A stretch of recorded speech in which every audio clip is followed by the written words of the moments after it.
All right, it's time for another lesson on being a responsible researcher.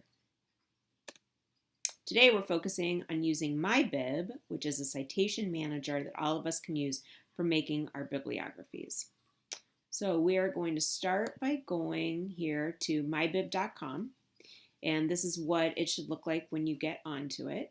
You got a couple of different areas. Here on the left, you can see that you're able to make folders and projects. This is your add citation button. So when you're ready to add something, you're going to click this.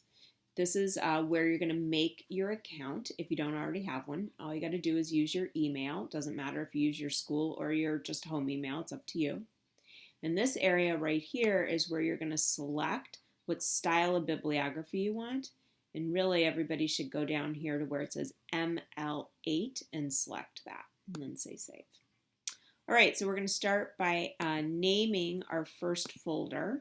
And all I have to do is click on the three buttons and say rename.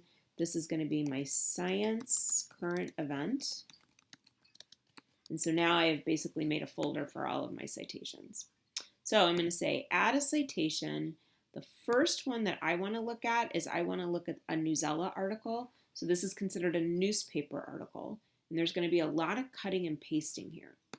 So first thing I'm going to do is copy the title so that I have that since I'm already here. And it's not a website, it's not a book, it's not a journal, it's not a video. So I need to go to the More list, find where it says News Article.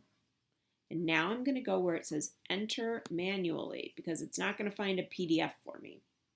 So I can go ahead and copy in the title. That was pretty easy. And now I just go back, and the by how stuff works is who actually wrote it.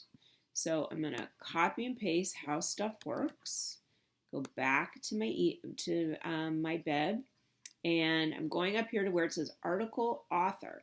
And one feature that I love about this is that I can click that little face and it will give me a space for a company or organizational name because I don't have the actual name of a person, but this works out great. So how stuff works is who wrote it. I'm going to look back again and see what the date was. So it was November 17th, 2019. So I say 2019, and then I say November. I put in 11 for November, and I put in the actual date. I don't have to worry about a page range. I was given a PDF, so the article might be online, but I have to do it off of the PDF I was given. And the name of news source is Newsella. So I just type that in real quick. I can kind of preview down here and see how it looks. That looks pretty good. So I'm going to say save, and my first one is done. Now I'm ready to make my second one. And this time I'm going to do a website, which obviously lots and lots of us look at websites on a regular basis. So here is a website that we looked at before. This was for podcasts. How does the hearing aid work? And this time what I'm going to do is I am going to copy and paste the URL because this will help me do some of the work. So I'm going to paste in that URL and I'm going to say search. Here it is, okay? And it does have a couple things I'm going to have to fill in. So right here I'm going to go to the arrow. And first of all, it says it couldn't figure out the author. So I'm going to go back to the article and take a look. Here I see here is the author's name or who did the interview. So this would be what I want. So I'm going to copy the last name first and go back in because it would say, yes, it does have an author. So here's the last name. And I think it was Soren. Yep. I'm going to copy this one, put it in. If I had a second name, I could put a second name, so on and so forth. Now I say next. And then I'm just going to look and see if everything's kind of filled in. So it's got the author, it's got the title, it's got the date of the article. I might want to just double check. Yep, date's right. Okay. I could put in the date that I viewed it or listened to it or whatever if I could remember. It's got the website title, and then it's got the publisher. And I can easily find that publisher information. The publisher of almost every website is down at the very bottom.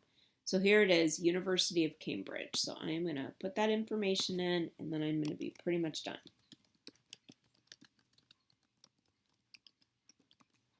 So I've added that. I can see it changes it here in the preview, and I click Save. And now I'm making pretty good progress. So let's say I was all finished, and these were my two citations in my bibliography. You can see that they're in alphabetical order.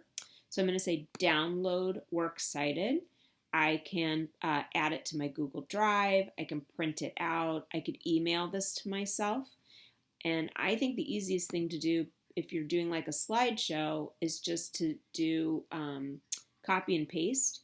Now all you have to do is copy and paste this and add it to your slide, and your bibliography is all done.